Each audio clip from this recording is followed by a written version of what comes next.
charging me. Freaky girl under the sheets. But you love when things start slowing down. I know you got me, baby.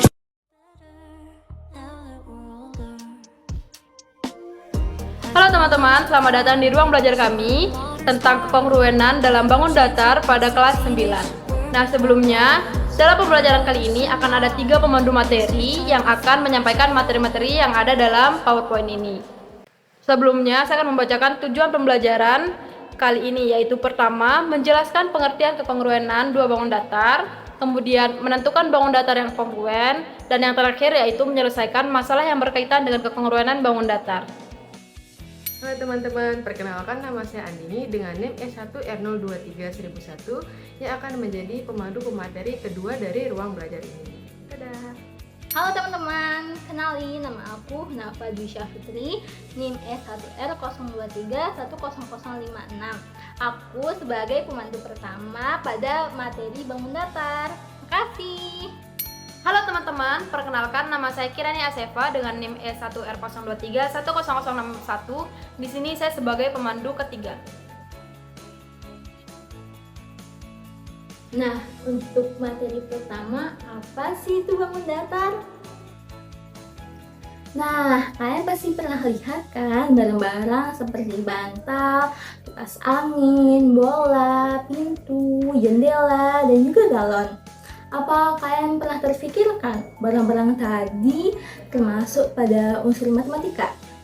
Nah, ternyata barang-barang tadi termasuk pada unsur matematika pada pembahasan bangun datar loh. Kok bisa ya barang-barang tadi termasuk pada bangun datar?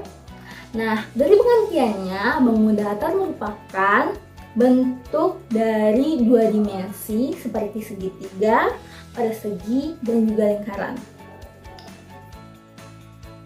Halo teman-teman, jadi di sini saya akan menjadi pemandu dari pemateri kedua, yaitu akan membahas tentang kongruen. Nah, apa sih kongruen itu? Jadi, kongruen itu adalah dua bangun datar dikatakan kongruen jika memiliki bentuk dan ukuran yang sama. Nah, ingat nih, yaitu memiliki bentuk dan ukuran yang sama. Jadi, jika ada bentuk dan ukurannya yang berbeda, berarti itu tidak bisa dikatakan kongruen. Nah, dari kongruen tersendiri memiliki beberapa syarat. Yang pertama yaitu panjang sisi yang bersesuaian sama, yang kedua sudut-sudut yang bersesuaian sama besar, dan yang ketiga yaitu posisi boleh berbeda tetapi ukuran dan bentuk tetap sama. Nah, selanjutnya kita akan memberikan contoh dari kongruen.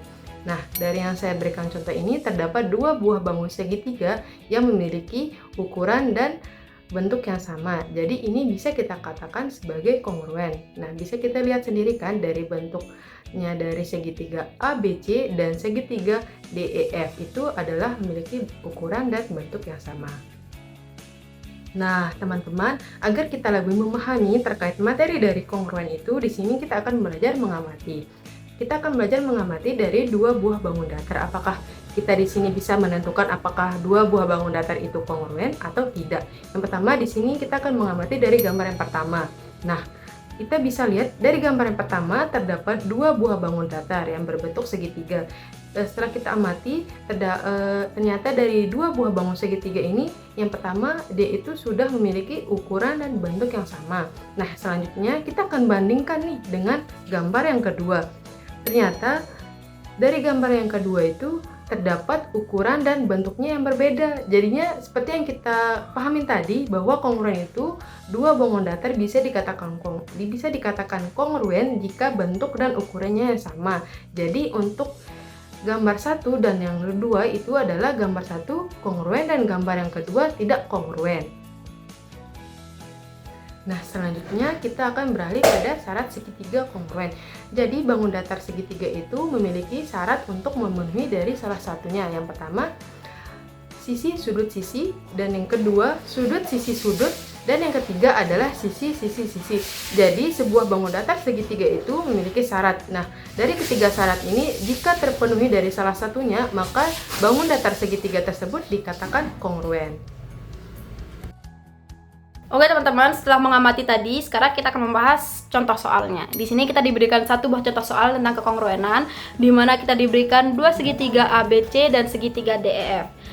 Dalam soal ini diketahui Jika AB sama dengan DE, kemudian sisi BC sama dengan sisi EF, dan sudut B sama dengan sudut E, maka kedua segitiga itu kongruen. Alasan dari segitiga itu kongruen karena hal ini memenuhi syarat dari salah satu syarat dari kekongruenan segitiga.